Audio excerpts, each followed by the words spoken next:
الجراح الآلي يدخل غرف العمليات ليقوم بدور الأطباء بشكل شبه كامل.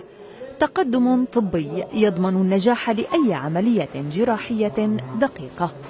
كبرى شركات التكنولوجيا الطبية تتنافس الآن على طرح الكثير من التقنيات والروبوتات المساعدة للأطباء في غرف العمليات وفي مجالات مختلفة، أبرزها جراحات العظام والمفاصل، وتحديدا مفصل الركبة.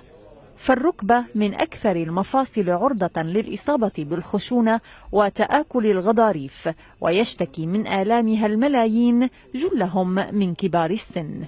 يعتبر تغيير مفصل الركبة العلاج النهائي لخشونتها، وقد تطورت هذه الجراحة جدا بفضل إدخال الروبوتات فيها.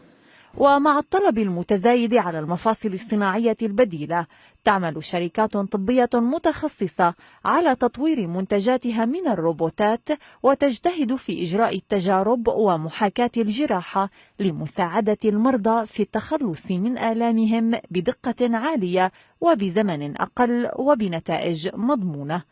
ومنذ عقدين من الزمن تطورت جراحات الروبوت، وساهم انتشار جراحة المناظير في التسعينات بتقدمها، حيث قام مطورون بإضافات عديدة في مجال التكنولوجيا الطبية، تمثلت باستخدام غرف عمليات كاملة مجهزة بالمناظير الجراحية وأجهزة الكمبيوتر والتصوير ثلاثي الأبعاد، إضافة إلى أجهزة الحاسوب والنظارات الرقمية.